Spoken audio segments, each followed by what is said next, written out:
There. All right.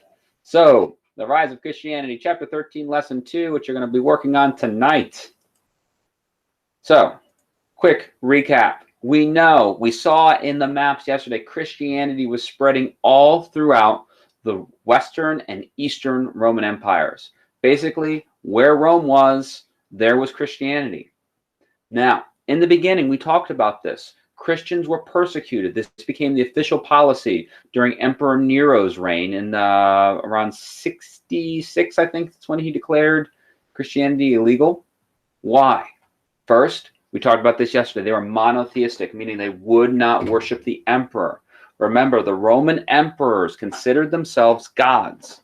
And when Christians were monotheistic, they really pushed that. And even though typically they wouldn't go to a citizen and say, worship me, to a Christian they would, more to get under their skin, more to bother them, to be rude. They were pacifists. They took the commandment of not killing very seriously, so they would not fight in the army. They did something crazy. All Romans know the way you deal with a dead body is you put them in a catacomb, which is kind of like a cave or an underground area. The Christians buried them in the ground. The Romans thought this was wild. Why would you go and do that? But Christianity is going to spread all over. And here are the two biggest reasons, although there are tons of reasons why. First off, remember, what language did the people of the Roman Empire speak? What was the language of the ruling class? You guys have all studied it. Sahil has just shouted it out. Unbelievable, Sahil, but it is Latin. Yes. So we have people speaking Latin. So one language makes it way easier for people to communicate, yeah? Then the other advantage. Remember, the Romans built roads everywhere they went. The Romans built enough roads to circle the earth twice in their little empire. So people were able to travel. And as they traveled, as they spoke, Christians talked about heaven, the afterlife. You have to remember, a lot of people's lives were not good. You were taxed a lot, you worked really hard, and the idea of eternal paradise was amazing. So people were like, yeah, I'd sign me up. Remember, we talked about this yesterday, the idea of the universality of Christianity. Any single person could become a Christian. It did not matter your background. During this time period, typically your faith was tied to your family, where you're from. You know, the Jews were Jewish because that's what they were. We had the Romans were pagans because that's what they were. You know, if you were in Egypt, you followed Egyptian theology. If you were, you know, in Israel, you followed Judaism. If you were in Germany, you followed the Germanic paganism. But Christians, anyone can be, just like how we talked about last year between Hinduism and Buddhism. How Hinduism, you were Hindu because you're born into it, whereas Buddhists, anyone could become a Buddhist. Remember, Romans were impressed by the martyrdom of Christians. Christians were willing to die for their faith. You know, when a Christian was captured, they could be freed and saved if they just said they weren't a Christian. But Christians still chose death often. Then, another crazy idea, the Christian communities cared for each other. Even though they'd poor, they'd give money. Even though they were hungry, they'd share their food. They took care of the sick and the widows. The Romans were like, what is going on? There's something different here. And Christianity becomes so popular in the Roman Empire, even though it was initially persecuted, that it became the official religion of Rome in 380 CE by Emperor Theodosius, which is kind of ironic because Theo is short Latin for God. So there we go, religion. Now, we know it was legal in 313 with Constantine's Edict of Milan, but still being legal and not being persecuted are two, you know, or being the official are two different things. So that was a quick recap and review. Do we have any questions?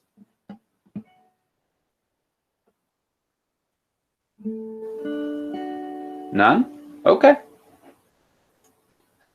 So just a quick review of Constantine. We know that Constantine, he credits his victory becoming the sole Roman emperor with being supported by the Christian God. We have the whole story. We talked about it last year with Constantine seeing the vision in the sky, the Chi-Rho, which we know that obviously this artist totally got it wrong because there wasn't a cross with a bunch of angels like floating around holding it. He saw a Chi and a Rho. the P and the X going in here, and under this sign you will conquer. So I'll do the most beautiful rendition of a Chi-Rho you've ever seen. So that's our Chi, which looks like a letter P for us. These are the Greek alphabets. And our Rho, which is going to be like an X. And of course, if we translate the Greek, that would be CH, which are the first two letters of Christ. All right. So how does this get organized? And what happened was the church started organizing itself just like the Roman Empire. It's what they knew. So they organized themselves like the Roman Empire, meaning they create a hierarchy. You'll see we have God at the top and then the Pope. Now, the Pope is going to be considered the representative of Christ on earth to Catholic Christians.